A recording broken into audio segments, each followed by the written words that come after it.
Welcome to Cory Turner Talks Cars.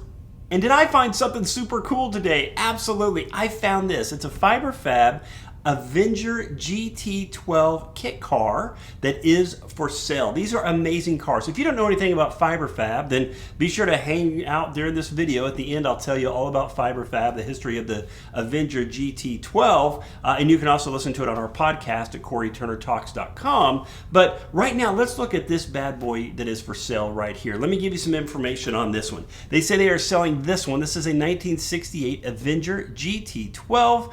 They've had it for about 3 or 4 years. It has a Corvair 140 flat 6 engine in it. It's a VW transaxle. It's on a VW pan. That's very common for these. They were built primarily using Volkswagen parts, whether it be from the Beetle or the Karmann Ghia, and a lot of the times then had the Corvair engines as well. There was a model called the GT-15 that had a tubular frame and had a lot of the Corvair parts, but you'd find those parts kind of intermingled. This car was built in somewhere between 1968 and 1971, and the specifics are that the car runs. They've put about 600 miles on it since they bought it. It only has 2,500 miles altogether, and they're saying this car always draws a crowd. They started the rewiring it in about 2019, and they're about 80% finished on that. There's still some things left for the wiring, the tail lights, the headlights, the turn signals, just a few bits and pieces there, but absolutely an amazing car. So I'll put the link in the description. You have to check that bad boy out. It's absolutely amazing. I love that color. The interior looks just spotless. Those are super cool cars. And if you want to drive up somewhere and have everybody go, "What is that?" then this is a car you need to check out. So be sure to check that out. Now let me tell you all about the Fiberfab company and a little bit of the history of the Avenger GT-12 and its sister car, the Avenger GT-15. Fiberfab was founded in 1964 by a gentleman by the name of Warren Bud Goodwin. Warren was a race car driver. He started another company before that. I think it was Sports Car Engineering is what it was. And then he went on to form and start Fiberfab. Like I said, he started that in 1964. Now, unfortunately, I think it was in 1967, he fell on some bad times as he was convicted for voluntary manslaughter of his second wife. In her shooting, he claimed that it was an accident, but he was still convicted of that and unfortunately passed away of a heart attack in prison in 1968. So not so much good stuff there. But the cars that came out of his company, absolutely, they had some great cars that came out of that. And one of those, of course, was the Avenger GT-12. So let's talk about that. I got some numbers for you here. The one thing you're looking at today, the Fiberfab, the Avenger GT-12, that was designed to look like and give that feeling of the Ford GT. That's right, the Ford GT, Ford versus Ferrari. If you haven't seen that, you got to check out my video on the preview of the Ford versus Ferrari. If you haven't seen that movie, it goes into a little more detail about that. But they started producing the GT-12 in 1966.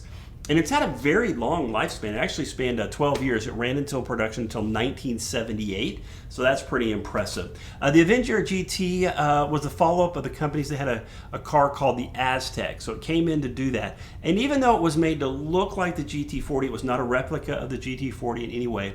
It was its own car, but it was to give that same kind of feel. It had some more elongated parts and things like that. It did really well with that. The Avenger GT, now it came in two models. You had the GT-12 and you had the GT-15. And this all really depended upon what kind of craftsman were you, right? So the GT-15 came with more like a tubular frame. It used a lot of Corvair parts. And where the GT-12 was much more of a one for the craftsman. You wanted to build this car yourself, so you would get the parts and access the parts and build the car from there. Primarily, it was the Volkswagen Beetle. That was the Volkswagen pan was used.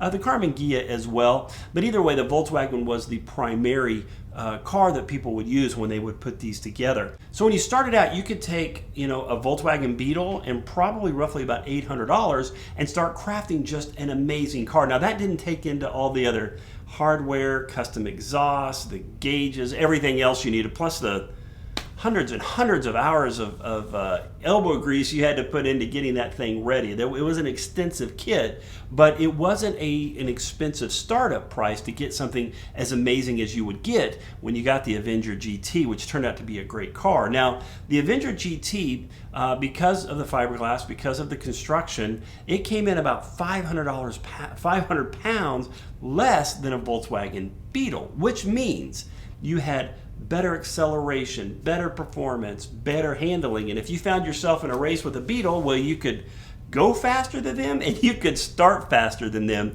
It actually was a pretty good car when it came to performance, handling, acceleration, all of that. A super, super good car. Really a good looking car. And even today, I mean, it just has a special nostalgia-like look to it. And as you see, and we talked about the one today that we found for sale, when people see it, they're like, what is that? It does draw a crowd. It would be fun to show up at a car show with one of those.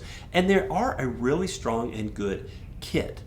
They're really, really cool. So if you have one, if you've seen one, if you've driven one, know somebody that's driven one, be sure to leave us a comment and let us know. We would love to take a look at it. It really is a cool car and a special car. And if you're looking for one, be sure to check the link in the description, because we found that one right there that is ready for the taking. So it's a good looking car. Remember to like, comment, and share. Thank you for subscribing to our YouTube channel. Thank you for listening to our podcast. We're having a great time with that. And let's talk about cars tomorrow.